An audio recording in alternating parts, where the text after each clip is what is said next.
Chicos, buenas, vamos a continuar con la clase de anatomía y en esta ocasión nos toca hablar de un tema importante del segmento de cabeza que es el oído.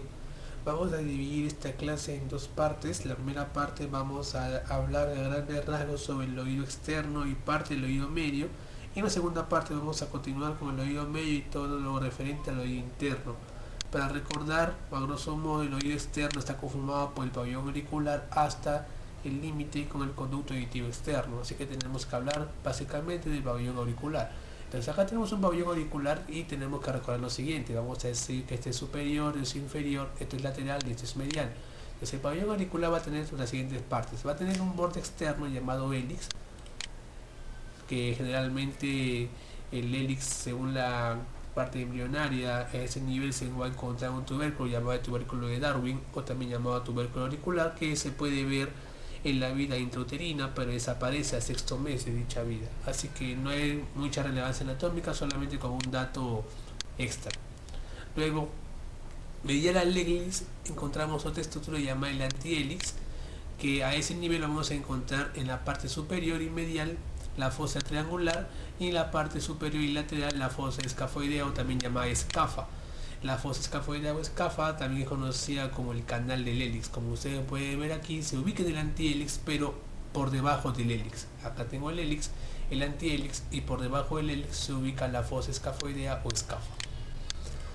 Ahora tenemos que ver al mismo nivel la denominada concha auricular y dos estructuras importantes: una estructura medial, que es el trago, que se encuentra aquí más o menos, y una estructura que se encuentra por aquí, que sería el antitrago. Ahora, lo importante que aquí tenemos que recordar es que a nivel del trago se voy a encontrar la entrada al conducto auditivo externo, es decir, acá tengo el trago y lateral al trago, y también en un sentido más interno voy a encontrar el conducto auditivo externo.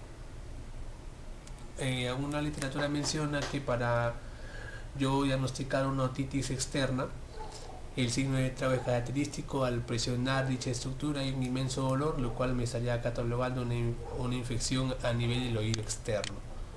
A ese mismo nivel le voy a encontrar una estructura que me separa el trago y el antitrago, denominada incisura intertrágica, y la parte inferior, que todos conocemos como lóbulo, que tiene una característica en particular, que no posee cartílago y va a poseer una gran cantidad de tejido adiposo y fibroso. Es la única parte del pabellón auricular que carece de cartílago. Todo lo demás contiene cartílago y una pequeña lámina de ese tejido epitelial, el cual es muy peligroso si es que nosotros es que decidimos, por ejemplo, encontrar ahí ese nivel, por ejemplo, piercing o aretes, por ejemplo, puede haber una infección a ese nivel, y como una delgada capa de piel que protege a esa estructura, puede haber una condritis, muy diferente al lóbulo, que como no posee cartílago, aparentemente no hay ningún problema en colocar accesorios a ese nivel. Ahora, en realidad, las estructuras que van a ser netamente cartilaginosas van a ser el trago y el comienzo del hélix, lo que van a tener casi 100% de cartílago. A nivel, otra estructura denominada también es el pontículo, que generalmente sirve para inserción del músculo auricular posterior, que se encuentra en la parte posterior de la concha auricular. Y vamos a ver los ligamentos que van a fijar el pabellón auricular. Tenemos dos tipos de ligamentos intrínsecos, que van a ser todos los ligamentos que van a unir los cartílagos, es decir, hay ligamentos que unen el hélix con el antihélix, ligamentos que unen el trago con el antitrago, etc. O sea, son ligamentos que unen cartílago con cartílago, que van a formar parte del pabellón auricular. Son ligamentos intrínsecos principalmente. Y los ligamentos extrínsecos generalmente van a ser todos. Van a ser un ligamento anterior, que va a unir el pabellón auricular a nivel de la pubis cigomática y temporal, y un ligamento posterior que va a unir el pabellón auricular con la mastoide del hueso temporal. Al mismo tiempo, también tenemos que recordar que tenemos que mencionar la inervación sensitiva del pabellón auricular, que es sencillo. Aquí van a participar nervios provenientes del plexo cervical superficial, para ser más exactos, y también van a participar unos pares craneales. Por ejemplo, acá tenemos que participa el séptimo par craneal o el nervio facial, que va a inervar prácticamente todo lo que es el antihélix, la parte de la concha y el trago y el antitrago principalmente, y la parte superior del lóbulo. Luego tenemos acá el nervio vago neumogástrico, que va a inervar principalmente la piel aledaña al conducto auditivo externo, y también va a inervar la piel aledaña a la concha auricular. A nivel superior externo tenemos la inervación por el nervio occipital menor con origen radicular S1, recordamos que es la rama del plexo cervical superficial que lo vimos en cuello. Y a nivel inferior tenemos el nervio auricular mayor que también es rama del plexo cervical superficial, origen radicular, y ustedes ya lo recordarán. Luego tenemos otro par craneal que participa de ese nivel con inervación superior interna del pabellón auricular, que es el nervio auriculotemporal, que es rama del quinto 3, el nervio maxilar inferior o nervio mandibular, proveniente del trigémino. Una vez ya mencionada la inervación sensitiva del pabellón auricular, tenemos que también mencionar la irrigación de ese pabellón. En realidad la irrigación del pabellón auricular va a ser sencilla. Recordamos acá la arteria carótida externa, que sus ramas finales van a ser dos, una medial que es la maxilar interna, que aquí no nos interesa para nada, y una rama ascendente que va a ser la arteria temporal superficial.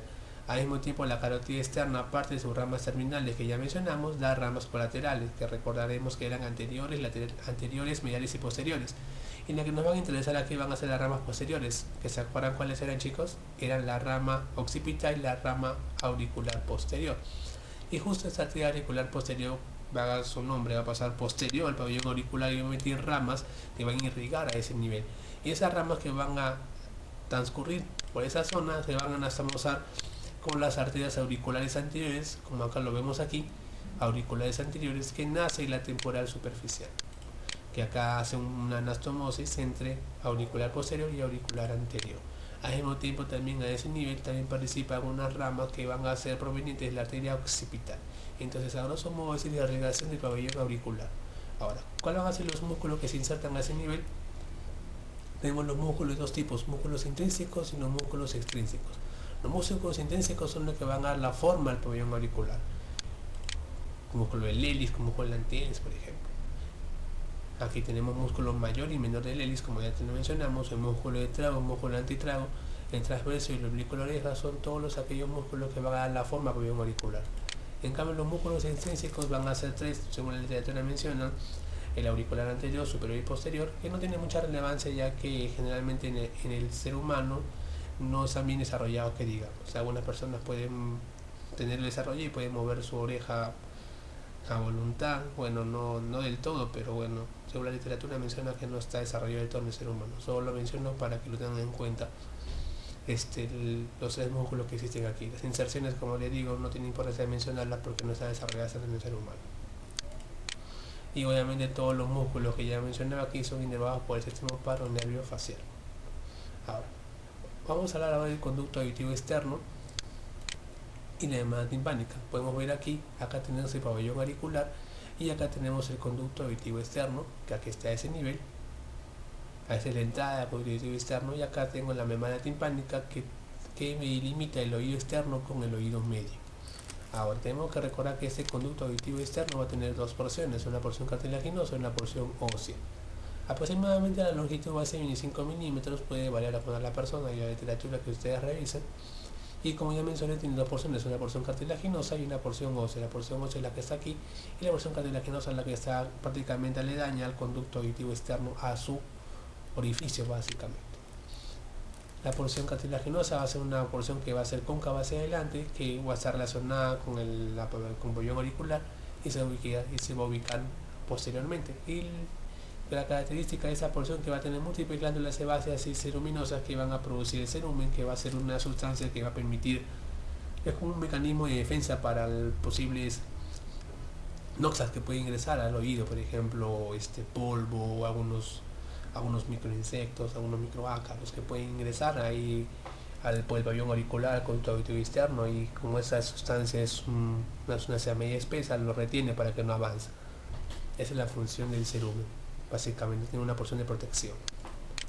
Y luego tengo una porción ósea que se encuentra el surco timpánico, que se encuentra a este nivel, que va a servir como sitio de inserción para la membrana timpánica.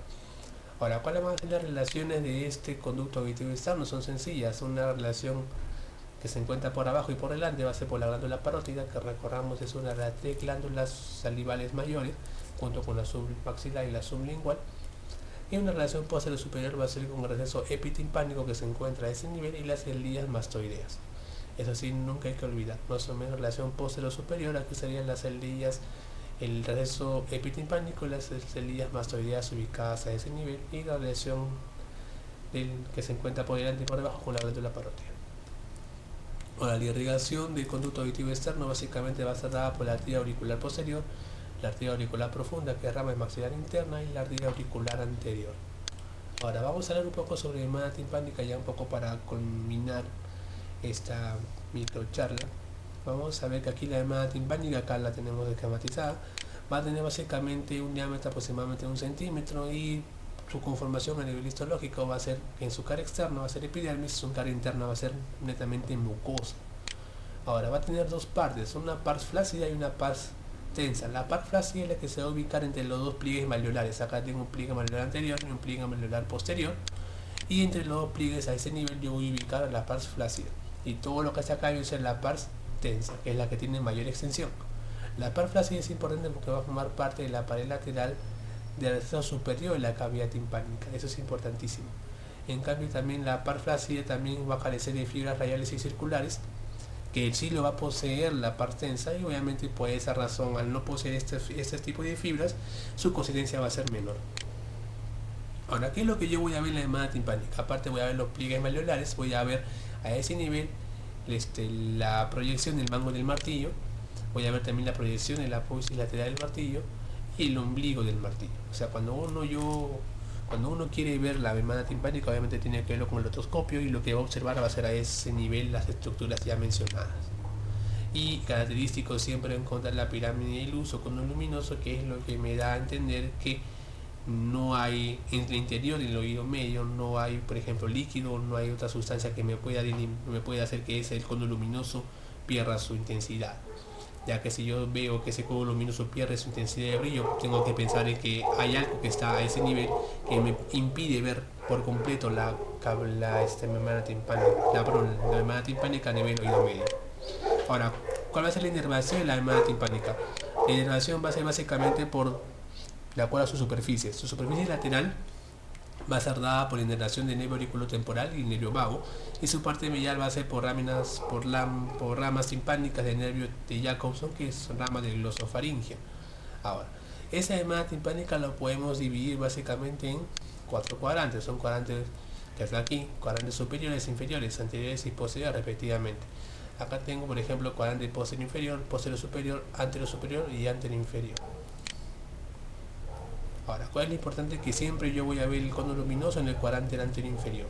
Ahora, ¿cuáles van a ser algunas estructuras que se van a relacionar según los cuadrantes? Aquí las tenemos mencionadas. Por ejemplo, en el cuadrante anterior inferior tenemos el conducto carotidio, aparte del cono luminoso. En el cuadrante anterior superior tenemos el orificio de entrada de la trompa de Eustaquio. En el cuadrante posterior superior tenemos la apófisis larga de Juncker, que se proyecta a ese nivel, la parte del estribo y la ventana oval, que básicamente son estructuras que encontramos entre la caja timpánica y el oído medio. A nivel del cuadrante posterior inferior tenemos que encontrar el promontorio y la ventana redonda.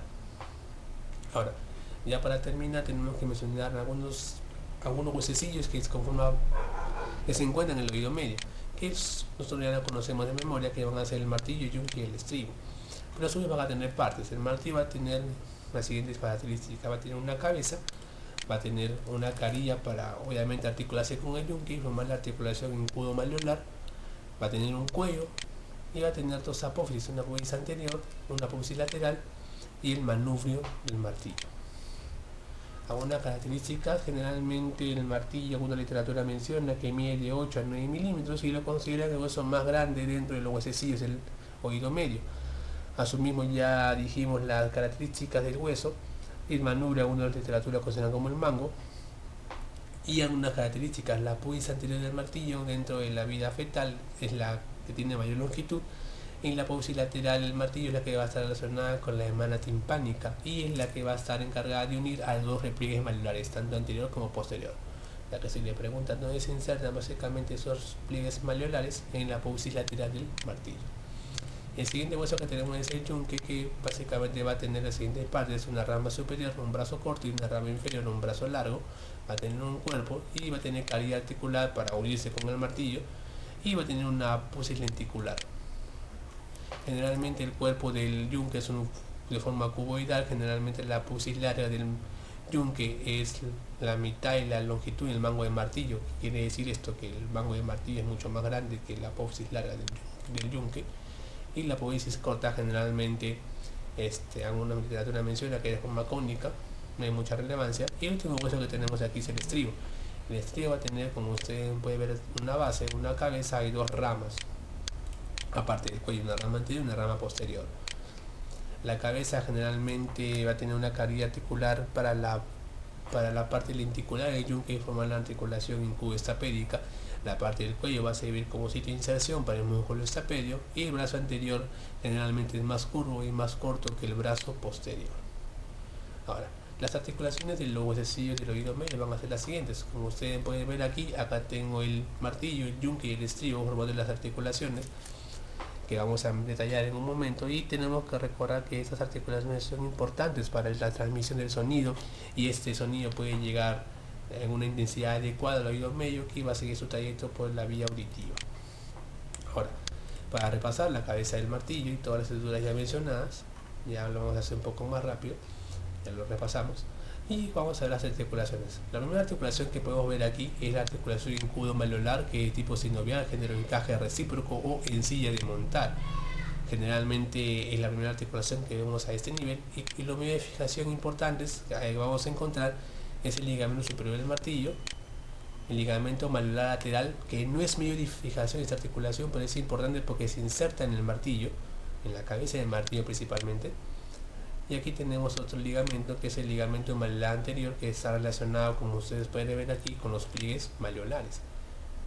Ahora, a ese nivel tenemos importantísimo, acá tenemos el martillo, y a nivel de su mango se va a insertar un músculo, que es el músculo tensor del tímpano, también denominado músculo del martillo, que va a tener como origen la porción cartilaginosa de la trompa de Eustaquio y el ala mayor del esfenoides, y su inserción final va a ser en la parte superior del mango del martillo, como lo podemos ver aquí. La inervación de este músculo va a ser dada básicamente por el quinto 3. Ahora, otro medio de fijación que podemos encontrar a ese nivel, no la articulación incudo-malleolar, sino los medios de fijación de los propios huesecillos en la caja timpánica, va a ser el ligamento superior del yunque y va a ser el ligamento posterior del yunque. Ahora, la siguiente articulación que podemos ver acá es la articulación incudo-estapédica, que va a ser género sinovial y género en artrosis. Es fácil diferenciar porque acá tenemos que la cabeza del estribo es una cabeza casi esferoidal, por lo tanto es una endartrosis.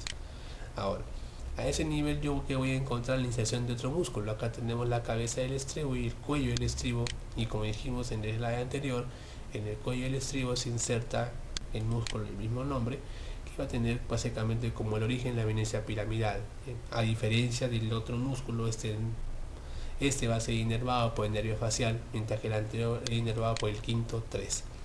Y por último, la última articulación que tenemos que recordar aquí va a ser la articulación timpánico-estapédica, que va a ser de tipo fibrosa, generosindesmosis, que va a generalmente unir esta parte del estapedio con el límite con el oído interno. Así que tenemos que recordar bien eso siempre, chicos. Bueno, espero haberles ayudado a grosso modo con un pequeño repaso. Ya más adelante colgaré la segunda parte del video de oído, y otro video con las preguntas más frecuentes del segmento de cabeza. Bueno, muchas gracias por su atención y espero verlos en otra ocasión.